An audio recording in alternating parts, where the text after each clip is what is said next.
Mais variedades. Especial Casa Cor Ceará 2023. Oferecimento Fina Casa Revestimentos. Você nos conta a sua história, nós te ajudamos a construí-la. Você busca uma loja que ofereça tudo o que há de melhor em revestimentos de alto padrão?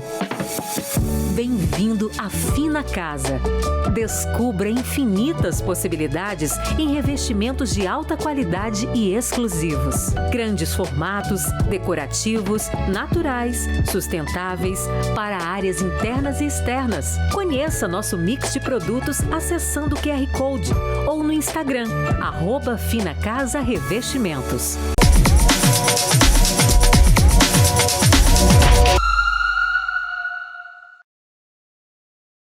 Olá, você do YouTube, do GC+, Grupo Cidade de Comunicação, que está assistindo a gente. Gente, para mim, hoje é a entrevista principal desse nosso projeto aqui dentro do GC+, do YouTube, gente, recebendo o Padre Wanderlúcio. Padre, que bênção receber o Senhor, Padre. Uma alegria estar aqui com você, compartilhando esse momento. Padre, é um prazer enorme receber o Senhor aqui.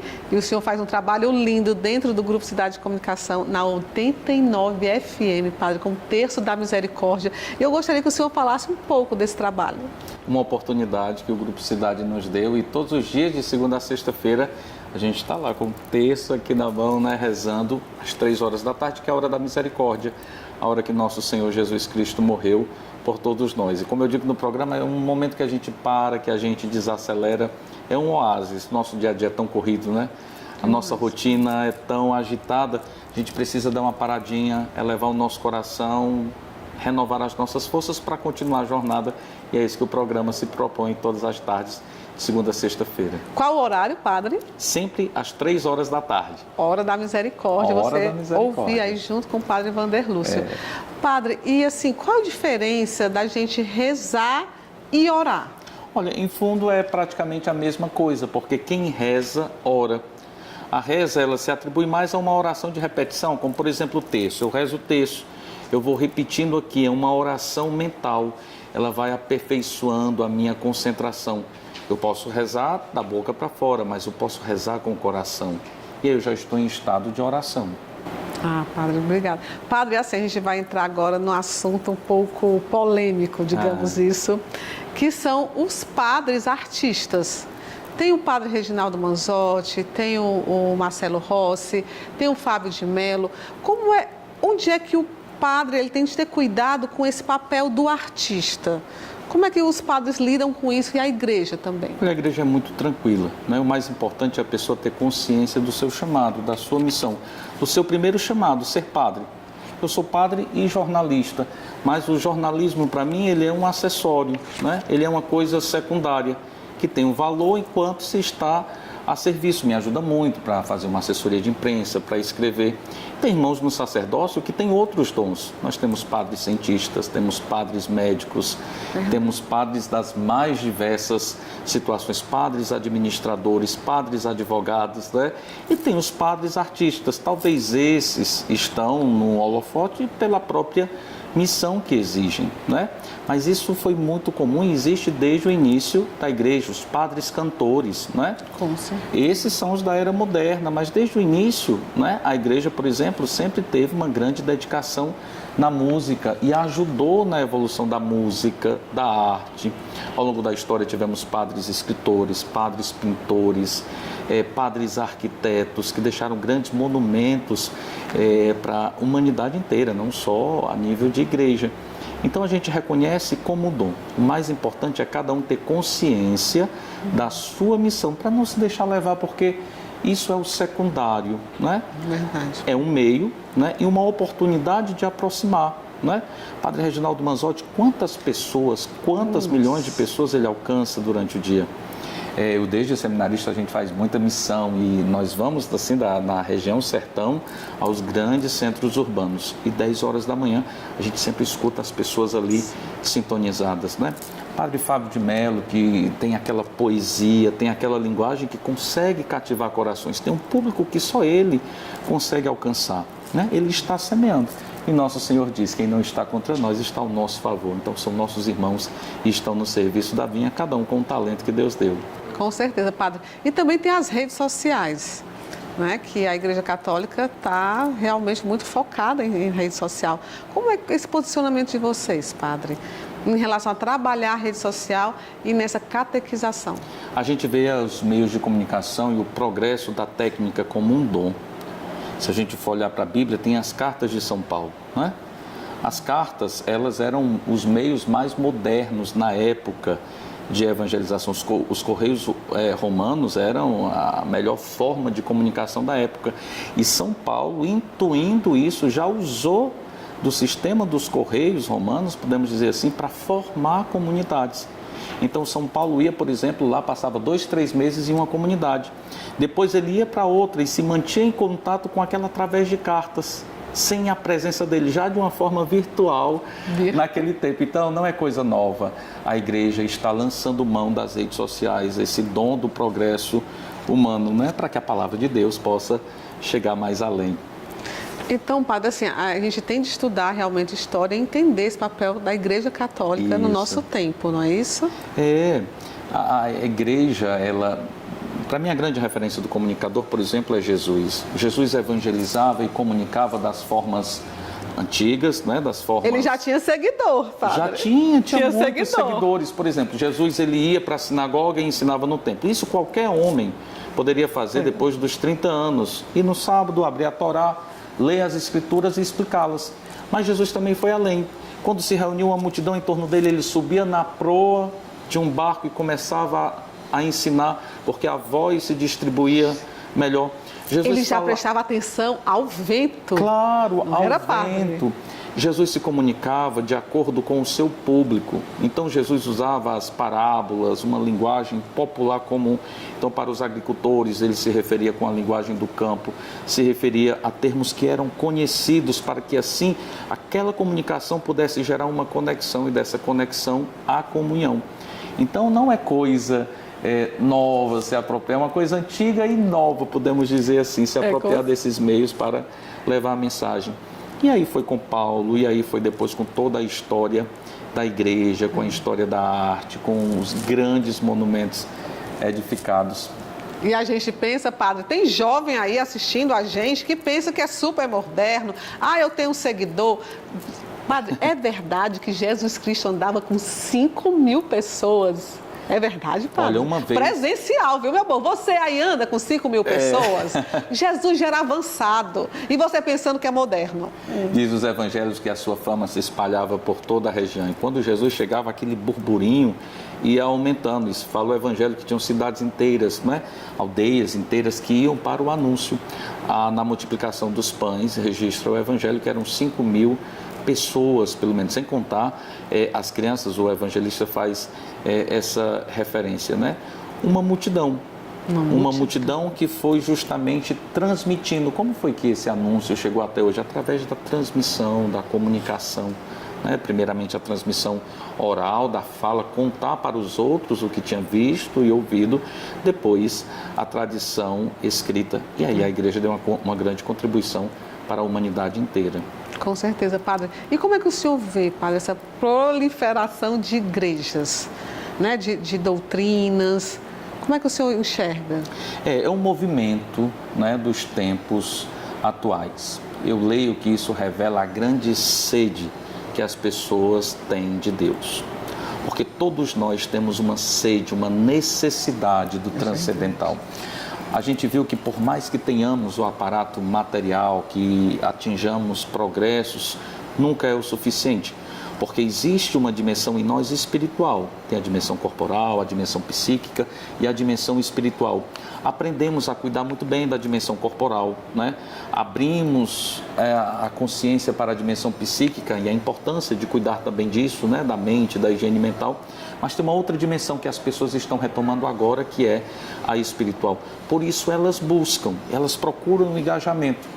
Muitas vezes a igreja, por não conseguir se inserir em algumas realidades, elas vão para aquilo que está mais próximo. Ao mesmo tempo, nesses mais de 2.000 anos de existência da igreja, acreditamos que é o Espírito Santo quem conduz a igreja. Deus sempre faz uma renovação, né? Se é verdade que muitas pessoas deixaram a igreja, é verdade também que muitas pessoas estão redescobrindo a sua fé. Se a gente olha para Fortaleza, a gente testemunha eventos gigantescos. Nossa. Caminhada com Maria, mais de 1 Nossa. milhão de pessoas. Se a gente vai aqui para Belém, né, do Pará, o Círio de Nazaré que está acontecendo, e grandes festas maravilhosas, não é? O padre Reginaldo Manzotti, que a gente estava falando há pouco, ele faz os shows sempre na Praia de Iracema e sempre lota. Uma multidão. Só se tem aquela multidão parecida no Réveillon, padre. É. Com aquela multidão do padre Manzotti. É. Padre, assim, e esse amor de Maria, né? Desse amor de mãe que a gente precisa tanto hoje. As pessoas estão cada vez mais agitadas. Depois da pandemia, a gente nota esse aceleramento das pessoas. Tudo é para ontem. E como é que o senhor vê esse amor de Maria, essa palavra, essa mensagem de uma mãe? A presença de Maria revela aquela beleza do gênio feminino, né? Que complementa a dimensão humana e que é necessária. Um mundo sem a presença feminina seria um mundo sem vida, nem existiria. Então a presença materna traz a beleza da feminilidade, traz a beleza da ternura que o Papa Francisco fala tanto, né? E a fé cristã, por mais que se digam tantas coisas, até atribuindo, às vezes, chamando a igreja de misógina, então, pessoas clamando para que as mulheres se tornem padres. Mas olha, para a mulher ter valor, ela tem que fazer o que o homem faz? Não é assim, não é? Então, na verdade, querem impor algumas coisas que, na verdade, tiram a beleza e a importância que a mulher sempre teve. O Evangelho diz que algumas mulheres já seguiam Jesus naquele tempo. A primeira pessoa que Jesus apareceu ressuscitado foi a uma mulher, Maria Madalena. Quem ficou aos pés de Jesus na cruz foi uma mulher. Na descida do Espírito Santo, quem estava lá com os apóstolos, liderando aquele grupo pela oração e pela maternidade, era uma mulher. E desde o princípio a gente tem história de mulheres santas e doutoras que conduziram comunidades inteiras e sempre tiveram um papel de destaque na fé e na construção da história e da civilização cristã. Então a presença de Maria, ela inspira essa dimensão materna, essa dimensão terna.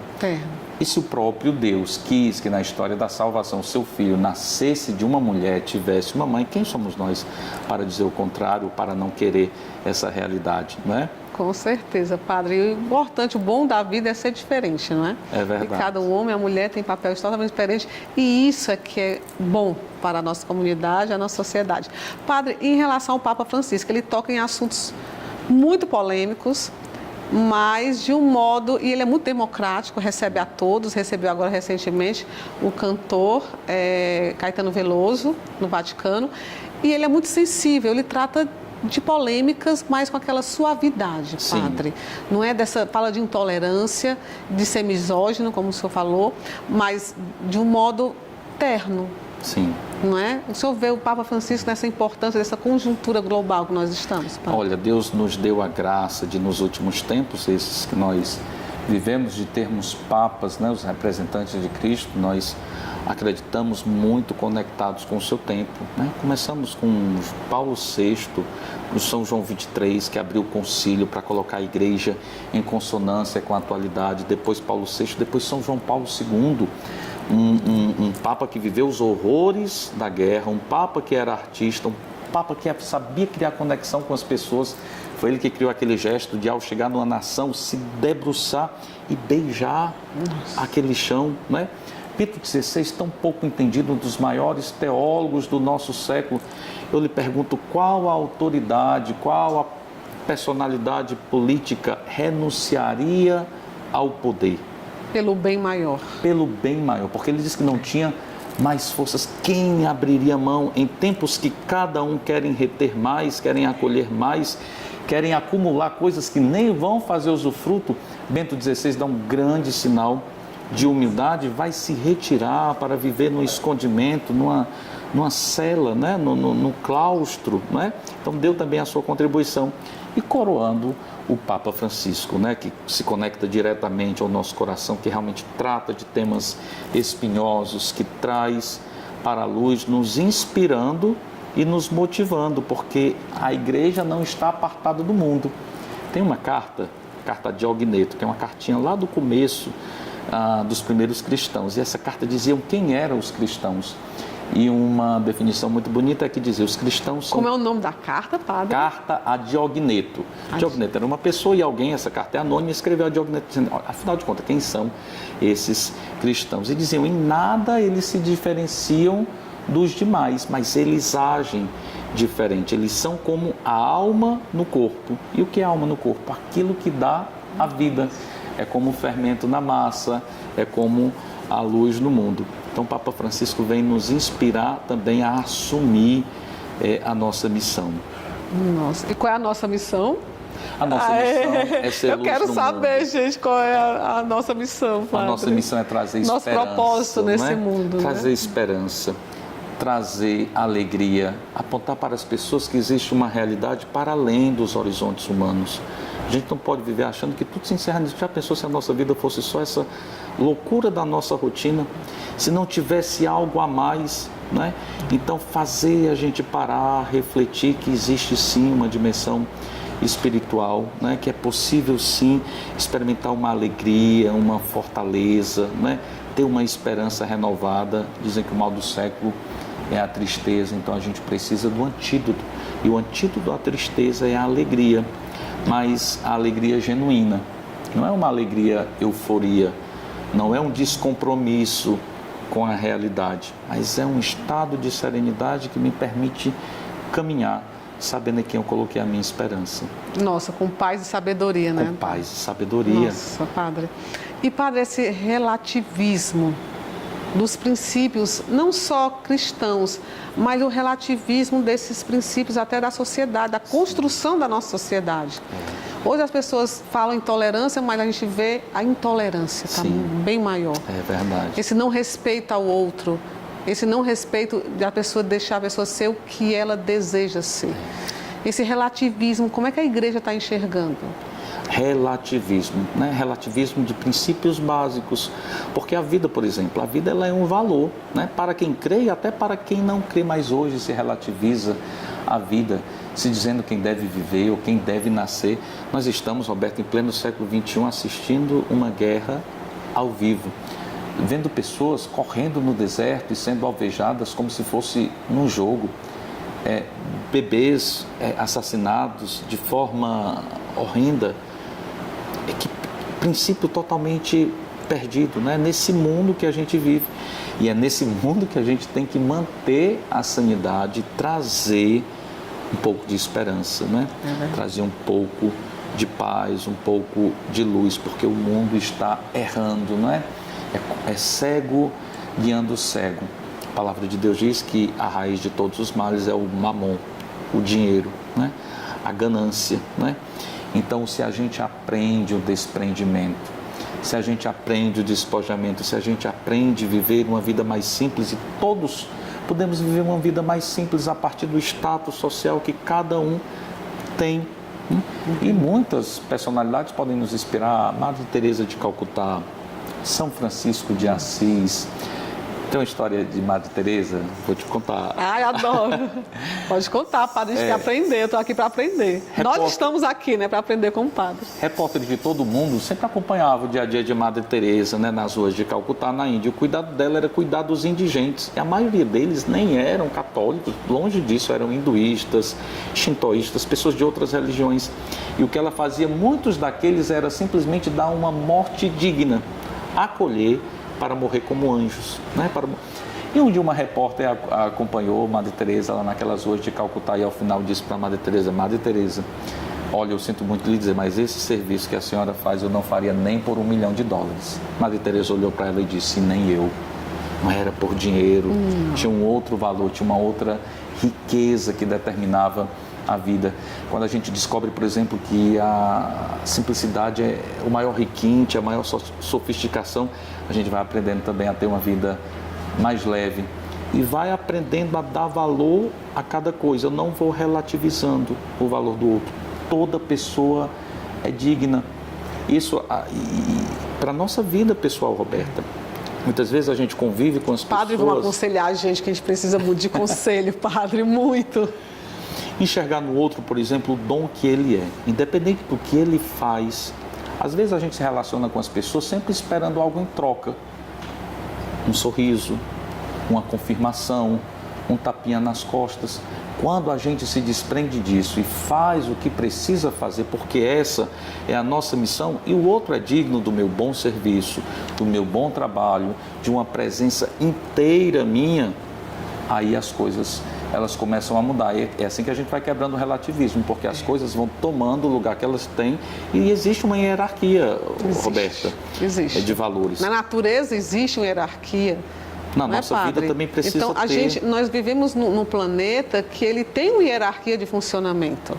Existe um funcionamento que horas tal o sol nasce, hora tal o sol se põe, hora tal a lua, agora é época da maçã, agora é época do caju, agora é época... Então, tudo tem uma regra. Tem uma regra, tem uma ordem. Tem ordem. Por que nós não vamos ter ordem?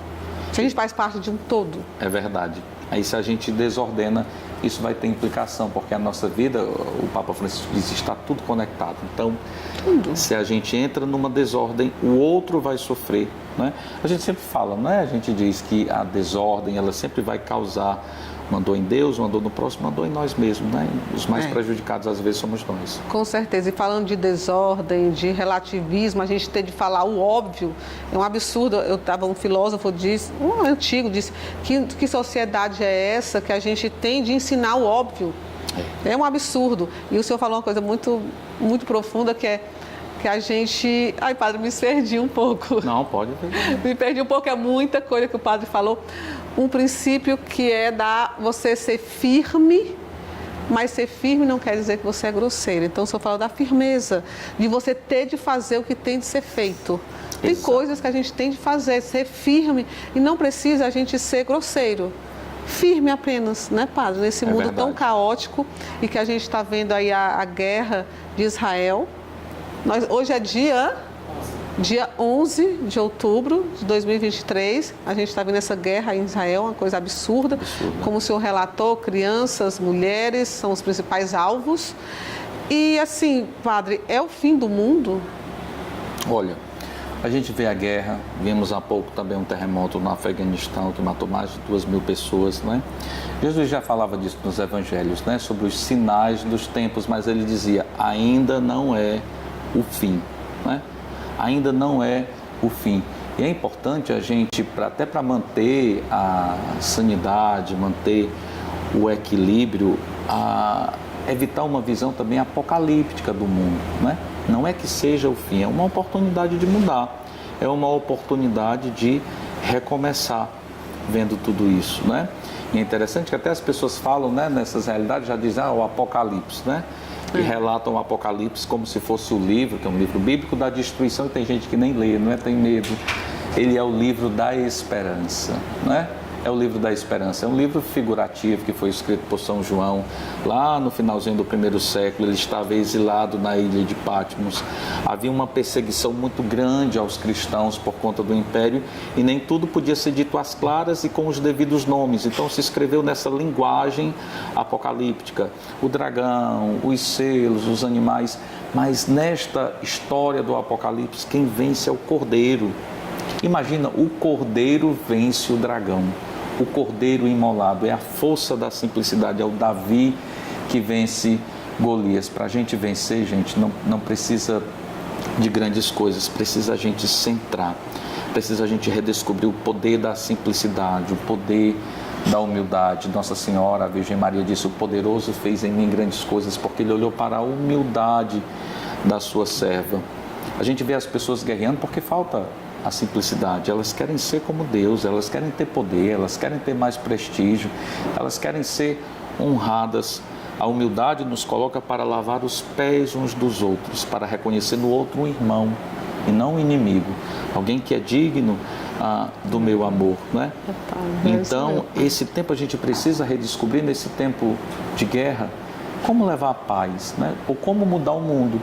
Porque às vezes, Roberto, a gente se angustia, né? A gente pega um celular, começa a subir o feed, é só miséria, né? Violência e tudo. Uma vez perguntaram também para a Madre Teresa, como mudar o mundo, como transformar o mundo. E ela olhou e disse, comece transformando o seu coração. Comece indo para a sua casa e amando os seus. Às vezes a gente se preocupa com a guerra lá fora. E dentro de casa é um promotor de guerra. Trata os outros com um tom de voz alto. Ai, meu Deus, agora o padre foi profundo. Ó, você aí de casa. Não respeita os subordinados, aqueles que estão sob as suas ordens, né? Um funcionário, um empregado, alguém do status social menor. A guerra começa aí, né? A guerra começa com a indiferença, né? Com os pobres, com os mais necessitados.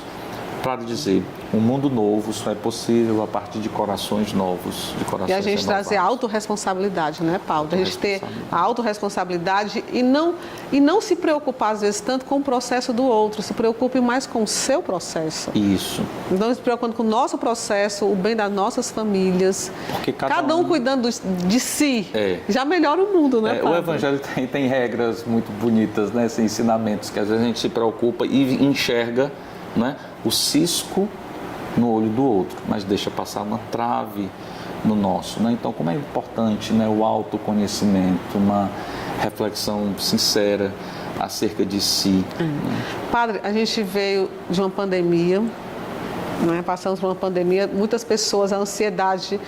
Eu estava conversando com um amigo meu, médico, ele disse que no consultório dele, 30 anos de profissão, nunca viu tantas pessoas precisando de remédio controlado. Ele realmente está assustado com esse número de pessoas com ansiedade, com depressão, pessoas jovens, pessoas de mais idade, indiscriminadamente. Sim. E também agora a gente vê essa guerra, esse anúncio do fim do mundo, muitas pessoas, essa visão apocalíptica do que a gente está passando. E a senhora acha, dentro desse quadro, que muitos religiosos estão se aproveitando de seus cordeiros, de seus seguidores? Existe esse risco, né? E a gente precisa estar atento, né? O Evangelho, a Palavra de Deus também nos alertou para os maus pastores. E uma regra para saber se algo vem de Deus ou não, o critério de discernimento é saber se aquilo traz paz. Então aquela mensagem, aquilo trouxe uma paz interior, como a gente diz, calor no coração. Não, me deixou aflito, me deixou preocupado, me deixou angustiado, então isso não vem de Deus, né? Então esse ensinamento não vem de Deus, né? Pregar uma aproximação de Deus, por exemplo, por medo do inferno, ou então que está o fim, e em cima disso se aproveitar, né, não vai contribuir em nada. Então é interessante até para a gente ir colocando, tem os filtros, né, nas nossas, a gente filtrando aquilo que recebe, aquele tipo de informação. Tempos em tempos eu faço uma varredura, né, daquilo que eu sigo, mas essa mensagem aqui vai me acrescentar em quê? Eu me preocupar com essa realidade aqui, eu vou conseguir resolver? Então, não vou. Né? Eu preciso me preocupar com aquilo que está dentro do que eu realmente devo fazer. Aquilo que eu não posso resolver, resolvido está. Foi uma bênção conversar com o senhor. Nossa, espero que você em casa tenha aprendido muito. Eu aprendi muito com os ensinamentos do padre Wander Lúcio. E essa mensagem final, padre, e abençoar, né? Abençoar a gente aqui, que está na Casa Cor Ceará, abençoar você aí que está em casa e o Grupo Cidade de Comunicação também, padre. Claro, claro. Eu tenho falado muito nesse tempo sobre a esperança, né? A esperança e a alegria. Nós precisamos. Um mundo sem esperança é um mundo que jaz, é um mundo que morre, não é? É um mundo que fenece. A esperança, ela sustenta a alegria, né? E nos dá aquela força de continuar a nossa jornada, né? Agradeço a você, Roberto, ao Grupo Cidade, a toda a equipe aqui que nos acolheu tão bem. E nós somos chamados a ser... É interessante quando Jesus diz, né, que nós somos como o fermento da massa. O fermento não precisa de muito fermento, né, para fazer o seu efeito, né? A luz, a menor luz, ela já expulsa a escuridão. Então nós somos essa luz do mundo, somos esse sinal de esperança. Então vamos assumir a nossa missão, assumir com alegria e fazer a diferença nesse mundo, sabendo que Deus nos conduz e é a Ele que nós vamos pedir essa bênção, né, sobre você, sobre a sua família, sobre os seus projetos e as suas intenções. Obrigada, sobre padre. Também o seu programa, Roberta, sobre a sua missão, não é? Olha quantas pessoas você conseguiu atingir através desse dom que Deus lhe deu. Gratidão. Pode continuar, padre. Você adora a bênção, adora a bênção. Pode continuar abençoando a gente, padre. O Senhor esteja convosco. Ele está no meio de nós. Pela intercessão da sempre Virgem Maria, o bom Deus possa visitar todos aqueles que nos acompanham, especialmente aqueles que passam por situações difíceis, por tempos de provação, por algum tipo de enfermidade física, espiritual, psicológica. Receba agora o abraço de Deus, receba a presença de Deus que traz paz e alegria. Abençoe-vos o Deus Todo-Poderoso, Pai, Filho e Espírito Santo. Amém. Amém. Amém, Padre. Paz e sabedoria para todos nós. Gratidão a você que acompanhou a gente aqui no GC+, no YouTube. Gratidão, gratidão.